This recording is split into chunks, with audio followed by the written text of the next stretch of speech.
Everyone, आप सभी का हमारे चैनल आयुर्पथगामिनी वाइजीसीएम में हार्दिक स्वागत है। आज की इस वीडियो में हम पढ़ेंगे टीएमटी के बारे में। टीएमटी टेस्ट यानी कि ट्रेडमिल टेस्ट के बारे में हम डिटेल से पढ़ेंगे। तो चलिए शुरू करते हैं। सबसे पहले है डेफिनेशन। इसको कार्डियक स्ट्रेस टेस्ट भी बोला जाता है, अलग अलग नामों से इस टेस्ट को बोला जाता है। First one is cardiac stress test, cardiac diagnostic test भी बोलते हैं, कार्डियोपल्मोनरी एक्सरसाइज टेस्ट भी बोलते हैं और सीपीएक्स टेस्ट भी बोलते हैं। तो ये टेस्ट क्या होता है? Treadmill test. जैसा कि आपको इमेज में भी दिखाई दे रहा है कि एक पर्सन जो है वो ट्रेडमिल पे है और उसके जो है ईसीजी मशीन के साथ कनेक्ट है, चेस्ट लीड्स लगी हुई है, बीपी कप भी लगा हुआ है। तो इस टेस्ट में क्या होता है कि हार्ट की एबिलिटी को मेजर किया जाता है to respond to an external stress. External stress जब पर्सन कोई लेता है, जैसे कि ये ट्रेडमिल पे चल रहा है, या फिर आईवी कोई हम फार्माकोलॉजिकल स्टिमुलेशन पेशेंट को दें, और वो स्टिमुलेशन या फिर फिजिकल एक्सरसाइज देने के बाद जो हार्ट की एबिलिटी है उसको हम चेक करते हैं। एक्सटर्नल स्ट्रेस के रिस्पॉन्स में हार्ट कैसे रिस्पॉन्ड करता है इन ए कंट्रोल्ड क्लिनिकल एनवायरनमेंट। अब यहाँ पे कंट्रोल्ड क्लिनिकल एनवायरनमेंट का मतलब यही है कि जो पेशेंट है उसको क्लिनिकली हम ऑब्जर्व कर रहे हैं। ईसीजी उसकी चल रही है मॉनिटर पे, ईसीजी को हम साथ साथ देख रहे हैं, उसका ब्लड प्रेशर, उसकी हार्ट रेट, और जो है वहां पे डॉक्टर प्रेजेंट होगा। सारा कंट्रोल्ड क्लिनिकल एनवायरनमेंट में ये टेस्ट होगा। तो ये कार्डियक स्ट्रेस टेस्ट यानी कि टीएमटी क्या है? एक ऐसा टेस्ट है जो मेजर करता है हार्ट की ability to respond to external stress in a controlled clinical environment. और ये जो स्ट्रेस रिस्पॉन्स होगा ये कैसे इंड्यूस होगा? या तो एक्सरसाइज से या फिर आईवी फार्माकोलॉजिकल स्टिमुलेशन से। अब क्यों करवाया जाता है टीएमटी टेस्ट?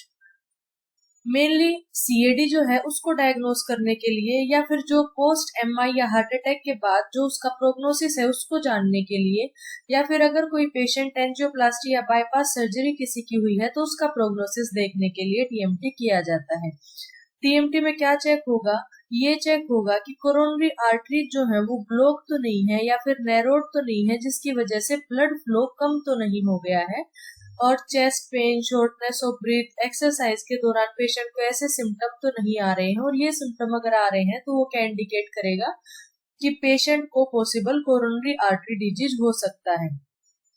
इस टेस्ट से हम मेजर करते हैं physical activity of the heart, कि कितनी फिजिकल एक्टिविटी हार्ट जो है वो सेफली हैंडल कर सकता है। ये किन पेशेंट्स में यूजफुल है? उन पेशेंट्स में जो non heart disease, non case of cardiac disease हैं जो पेशेंट, और जो जिनकी कार्डियक ट्रीटमेंट हुई है यानी कि जिनकी एंजियोप्लास्टी या बाईपास सर्जरी हुई है उन पेशेंट्स में। ये symptoms like chest pain, palpitations, breathlessness अगर ये होते हैं ड्यूरिंग एक्सर्शन तो पॉसिबल पेशेंट को कोरोनरी आर्टरी डिजीज हो सकता है। या फिर जो इफेक्टिव मेडिकेशन या ट्रीटमेंट पेशेंट ने करवा लिया है, कोई नोन केस है, कार्डियक पेशेंट है, उसने इफेक्टिव मेडिकेशंस या ट्रीटमेंट ले लिया है यानी कि एंजियोप्लास्टी या बाईपास सर्जरी उसकी हो चुकी है, तो उसके बाद उसके हार्ट की क्या कंडीशन है, उसके बाद वो कितना स्ट्रेस जो है फिजिकल हैंडल कर सकता है, वो इस टेस्ट से हमें पता लगता है। Future risk of heart attack या अदर कार्डियक इवेंट्स का हम पता लगा सकते हैं। और ये सब कंडीशंस पता लगने के बाद उन पेशेंट्स में हम प्लान कर सकते हैं रीहैब या फिर सेफ एक्सरसाइज प्रोग्राम उन पेशेंट्स के लिए। तो इसीलिए जो टीएमटी टेस्ट है वो करवाया जाता है। अब है हु शुड अंडरगो टेस्ट। कौन ऐसे पेशेंट्स होंगे जिनको ये टेस्ट करवाना चाहिए?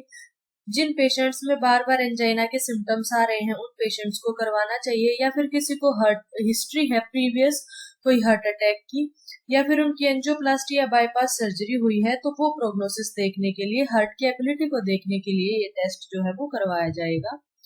क्या क्या प्रिकॉशंस लेने चाहिए टेस्ट करवाने से पहले? एक मील स्किप करना है बिफोर 2 आवर्स। उस टाइम पे कोई मील नहीं लेना है पेशेंट ने। वो क्या कर सकता है? ओनली वाटर इनटेक कर सकता है।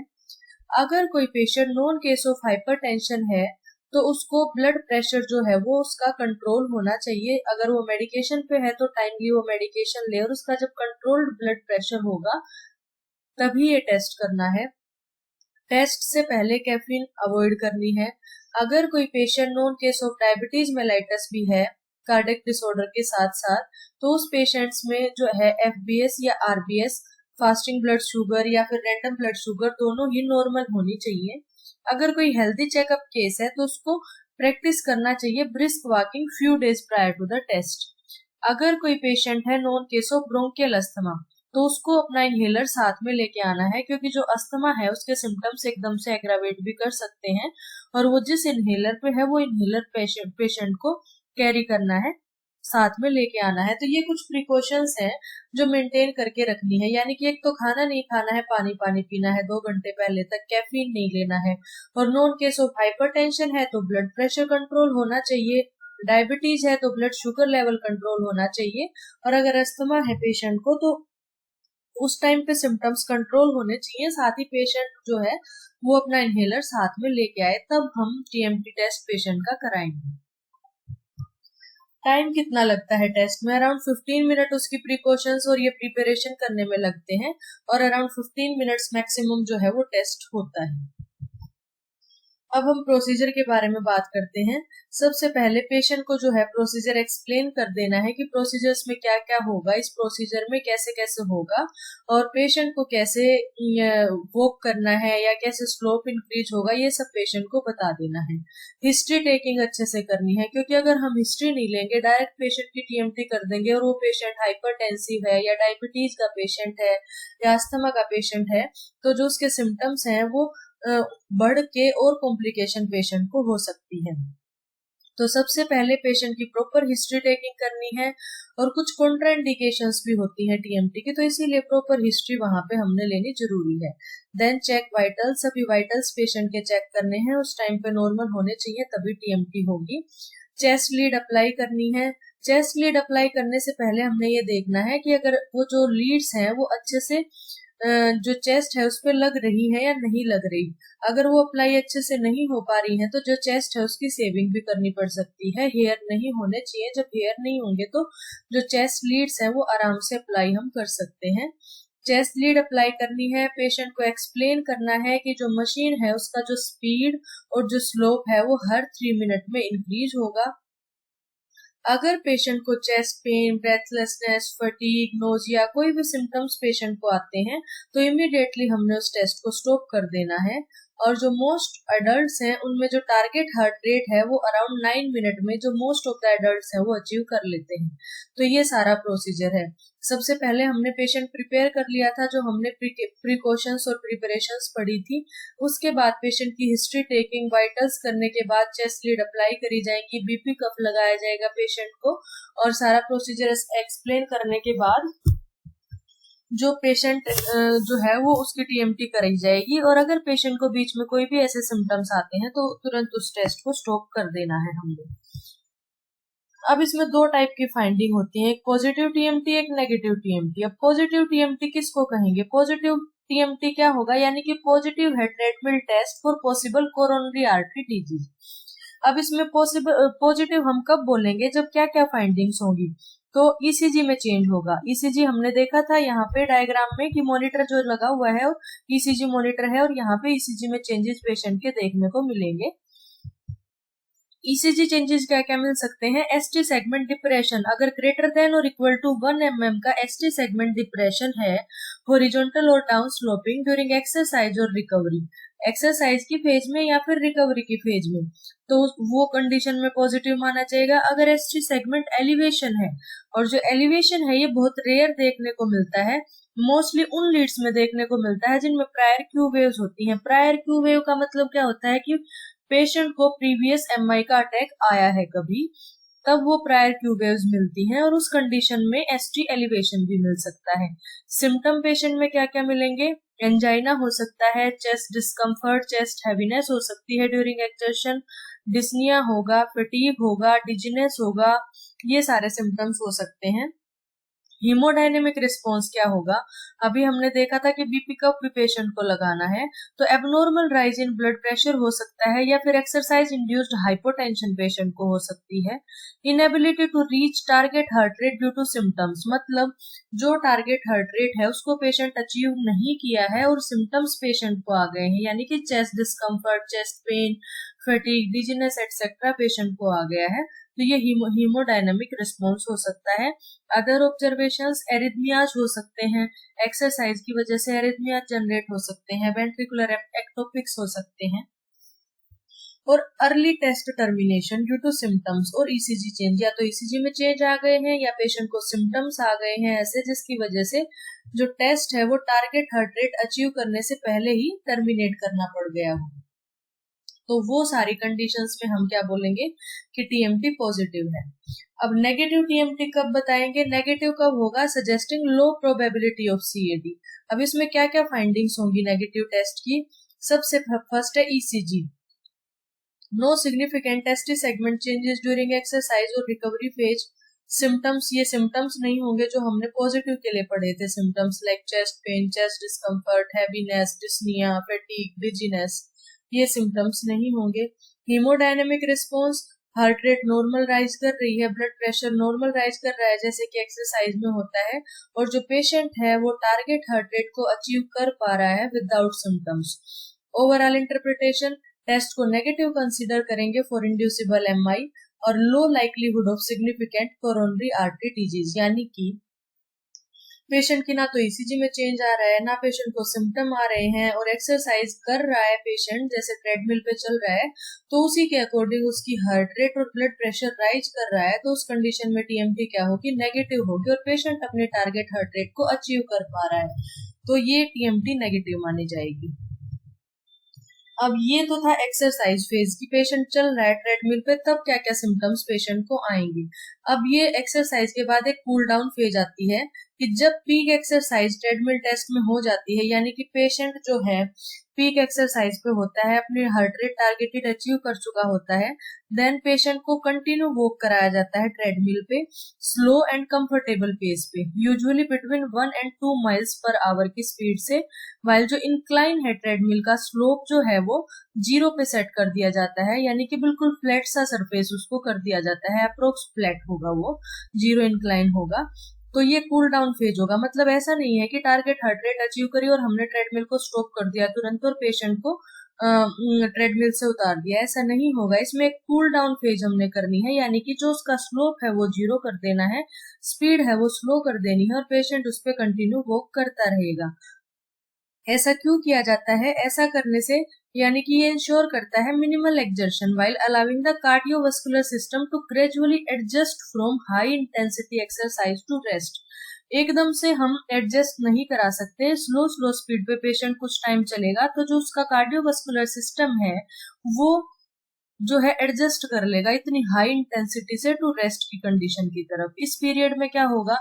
पेशेंट की heart rate, blood pressure, ECG तब भी केयरफुली मॉनिटर करना है हमने कि कोई एबनॉर्मल चेंजेस अभी तो नहीं आ रहे हैं, या फिर जो सिम्टम्स हैं chest discomfort, shortness of breath, dizziness है वो तो नहीं आ रहे हैं, या फिर अगर एक्सरसाइज टीएमटी के दौरान पेशेंट को जो सिम्टम्स आए थे या ईसीजी में चेंजेस आए थे वो स्लो डाउन करने पे भी परसिस्ट कर रहे हैं कि नहीं कर रहे हैं। This controlled low-intensity walking helps the body transition safely into the recovery phase without causing sudden strain on the heart. तो इसीलिए cool down phase है। इस cool down phase के बाद नेक्स्ट कौन सी फेज है? Recovery phase. अब पेशेंट लेट सकता है या बैठ सकता है, while ECG, heart rate, blood pressure ये अभी भी मॉनिटर होते रहेंगे पेशेंट के एटलीस्ट 5 मिनट तक। Normal recovery shows the heart rate falling by at least 12 beats per minute in the first minute. Normal recovery किसको कहेंगे? कि जो हार्ट रेट है वो 12 beat per minute, first minute में कितनी बीट कम हुई? 12 बीट कम हुई। While delayed recovery किसको कहेंगे? डिलेड रिकवरी है तो मतलब कि 12 बीट पर मिनट कम नहीं हुई है, और वो क्या इंडिकेट करेगा? ऑटोनोमिक डिसफंक्शन और हायर कार्डियक रिस्क। और persistent ST segment changes during this period are considered more significant than those that resolve quickly. यानी कि पेशेंट की जब टीएमटी कराई तब जो चेंजेस आए थे ईसीजी में और वो चेंजेस रिकवरी फेज तक परसिस्ट कर रहे हैं, तो इसका मतलब क्या है कि मोर सिग्निफिकेंट कार्डियक जो है प्रॉब्लम पेशेंट को हो सकती है। अदरवाइज कुछ पेशेंट्स में ऐसा होता है कि एक्सरसाइज के दौरान वो सिम्टम्स आए और रिकवरी तक वो रिजोल्व हो गए, तो उनसे ज्यादा ये सीरियस फेज है कि रिकवरी फेज में वो सिम्टम्स परसिस्ट कर रहे हैं। तो अब तक हमने क्या पढ़ा कि टीएमटी जब करवाई, जब एक्सरसाइज टीएमटी कर रहे थे तब स्ट्रेस पड़ रही थी हार्ट पे। उसके बाद जब टारगेट हार्ट रेट अचीव हो जाएगा तो पेशेंट किस में जाएगा, कूल डाउन फेज में जाएगा, जहां पे जो स्पीड है वो कम कर दी जाएगी, स्लोप है वो नियरली फ्लैट होगा। और उसके बाद होगी रिकवरी फेज, जिसमें पेशेंट बैठ सकता है या लेट सकता है, लेकिन यहाँ तक भी पेशेंट की हार्ट रेट, ब्लड प्रेशर और जो उसकी ईसीजी है वो मॉनिटर करनी है एटलीस्ट 5 मिनट तक। और ये रिकवरी फेज तक पेशेंट के जो है प्रोसीजर होगा। अब इसमें रिस्क क्या हो सकते हैं टीएमटी के? टीएमटी के रिस्क क्या हैं? जनरली बहुत लो रिस्क होते हैं हेल्दी इंडिविजुअल्स में। और कॉम्प्लिकेशंस होगी तो क्या होगी, कार्डियक कॉम्प्लिकेशंस हो सकती है कि पेशेंट को एक्यूट एमआई का अटैक आ गया टीएमटी के दौरान, लाइफ थ्रेटनिंग एरिथमियाज हो गई है पेशेंट को, सीवियर एंजाइना और चेस्ट पेन हुआ है, या फिर हीमोडायनेमिक में हम देखें तो सडन ड्रॉप या फिर एक्सेसिव राइज हो गया है ब्लड प्रेशर में, सिनकोप हो गया है पेशेंट को, डिजीनेस हो गई है। और रिस्क क्या हो सकते हैं, मसल स्ट्रेन हो सकता है ट्रेडमिल पे चलने से, या फिर ट्रेडमिल का यूज पेशेंट को प्रॉपर ना करना आए तो फॉल की कंडीशन भी हो सकती है। exacerbation of the pre-existing heart failure और other conditions। Serious complications TMT test में बहुत रेयर होती हैं, क्योंकि हमने शुरुआत में ही पढ़ा था टीएमटी कंट्रोल्ड क्लिनिकल एनवायरनमेंट में किया जाता है। लेस देन 1 पर 10,000 टेस्ट जो है कॉम्प्लिकेशन देखने को मिलती है। And continuous monitoring with emergency equipment on hand makes TMT generally safe. तो इतने ज्यादा इसकी कॉम्प्लिकेशंस नहीं होती हैं, क्योंकि ये कंट्रोल्ड क्लिनिकल एनवायरनमेंट में परफॉर्म कराया जाता है। अब कॉन्ट्राइंडिकेशंस, दो टाइप की कॉन्ट्राइंडिकेशंस होती हैं, एक एब्सोल्यूट कॉन्ट्राइंडिकेशंस, एक रिलेटिव कॉन्ट्राइंडिकेशंस। एब्सोल्यूट कॉन्ट्राइंडिकेशंस कौन सी होती हैं, वो सारे कंडीशंस जिनमें जो प्रोसीजर है वो परफॉर्म करना ही नहीं है किसी भी सर्कमस्टांसेस पे, क्योंकि वो सारी कंडीशंस पेशेंट के लिए एक्सट्रीमली डेंजरस और लाइफ थ्रेटनिंग हो सकती हैं। सबसे फर्स्ट है एक्यूट एमआई, अगर पेशेंट को हुआ है 2 से 4 दिन पहले तो उस कंडीशन में टीएमटी कभी नहीं करेंगे।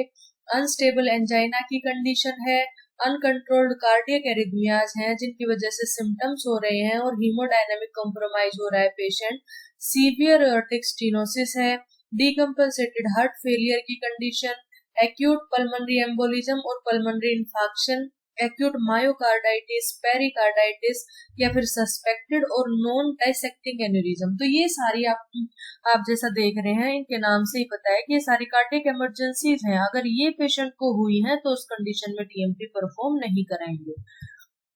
रिलेटिव कॉन्ट्राइंडिकेशंस कौन सी होती हैं, वो सारी कंडीशंस जिनमें generally most of the time procedure avoid किया जाता है, लेकिन फिर भी अगर करना पड़े तो बेनिफिट ओवर रिस्क देख के, अगर बेनिफिट ज्यादा पड़ रहे हैं और रिस्क कम है तो उस कंडीशन में अगर हमें करना पड़ता है तो टेस्ट को करा सकते हैं।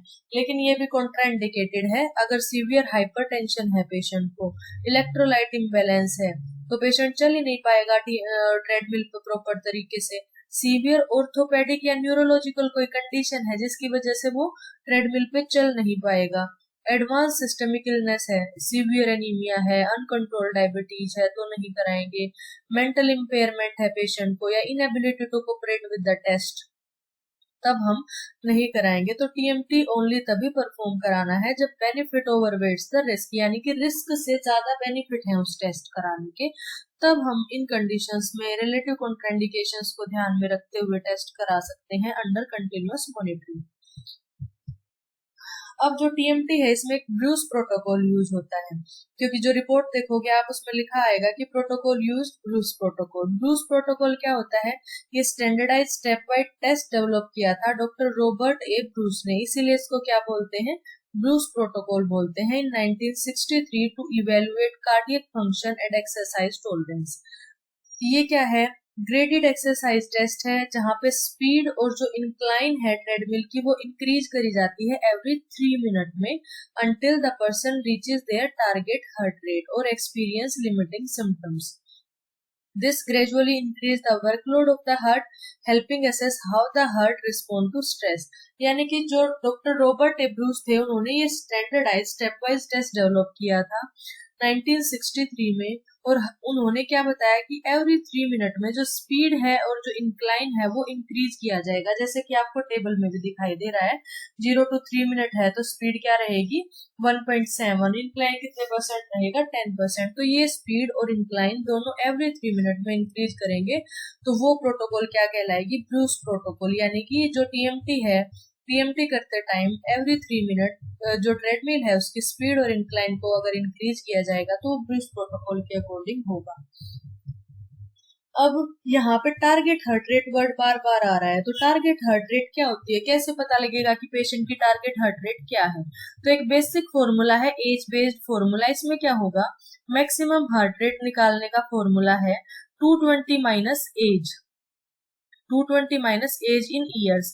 तो टारगेट हार्ट रेट क्या होगी 85% of maximum heart rate for diagnostic TMT. अब यहाँ पे क्या है 220 माइनस एज करके जो आएगी वैल्यू वो आएगी मैक्सिमम हार्ट रेट, और उसका 85% क्या होगा टारगेट हार्ट रेट होगी। और मॉडिफाइड अप्रोच कार्डिक पेशेंट्स के लिए क्या है, अगर कोई known case of heart disease है या फिर बीटा ब्लॉकर्स पे है तो वो 85% नहीं रीच कर पाते, तो उन केसेस में 70 to 80% of maximum heart rate को हम कंसीडर करेंगे कि वो एडुकेट रहेगा।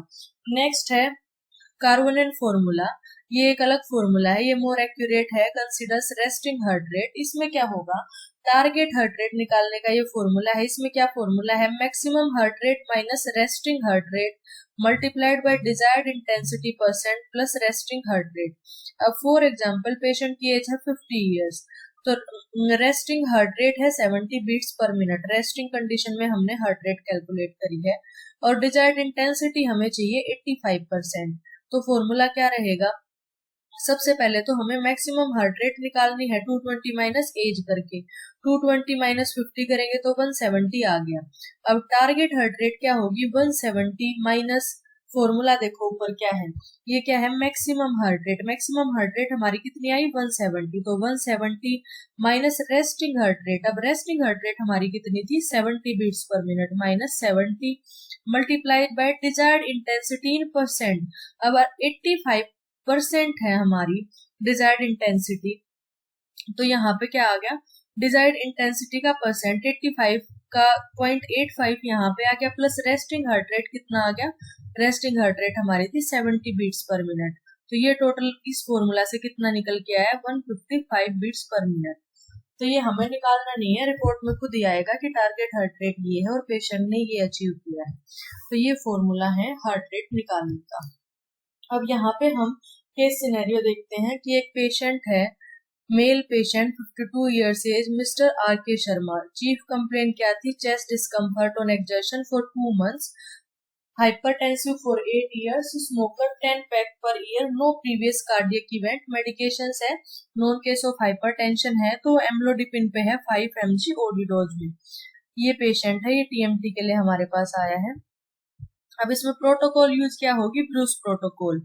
एक्सरसाइज ड्यूरेशन क्या होगी 8 minute 30 second. Maximum heart rate इसकी अचीव हुई है 145 बीट्स पर मिनट, और टारगेट था इसका 168। इसकी एज के अकॉर्डिंग 158 यहाँ पे आएगा टारगेट हार्ट रेट, ये यहाँ पे गलत लिखा हुआ है, 168 की बजाय अराउंड 158 पड़ेगा, ये फॉर्मूला से आप निकालोगे तो।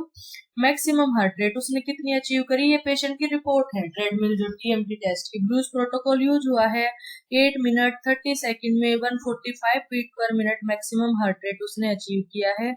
ब्लड प्रेशर उसका रेस्टिंग कंडीशन में 138/88 mmHg था, पीक उसका गया है 182/98। ईसीजी फाइंडिंग्स क्या मिली, बेस लाइन ईसीजी नॉर्मल था, नो एसटीटी चेंजेस थे। एक्सरसाइज के दौरान क्या हुआ, एसटी सेगमेंट हॉरिजॉन्टल डिप्रेशन आया 2 mm in lead V5 to V6 at 7 minute.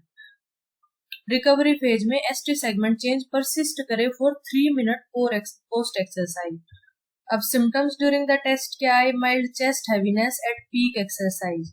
और टेस्ट टर्मिनेट क्यों करना पड़ा, क्योंकि पेशेंट को एंजाइना सिम्टम्स डेवलप होने लगे थे, तो टेस्ट को टर्मिनेट किया।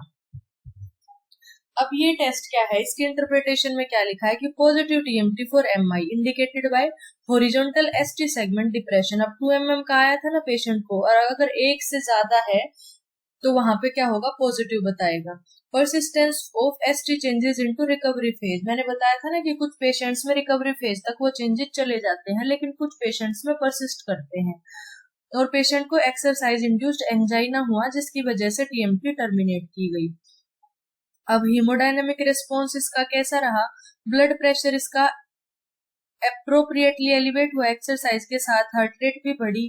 सिग्निफिकेंट कोरोनरी आर्टरी डिजीज को ये टीएमटी बता रही है, likely involving the left circumflex और डायगोनल ब्रांचेस। अब V5 V6 lateral part of heart होता है, और जो लेफ्ट सर्कमफ्लेक्स आर्टरी है ये बिलेटरल और पोस्टीरियर पार्ट को सप्लाई करती है, तो इसीलिए यहाँ पे बोला कि सिग्निफिकेंट कोरोनरी आर्टरी डिजीज है पेशेंट को, और likely involving the left circumflex और डायगोनल ब्रांचेस।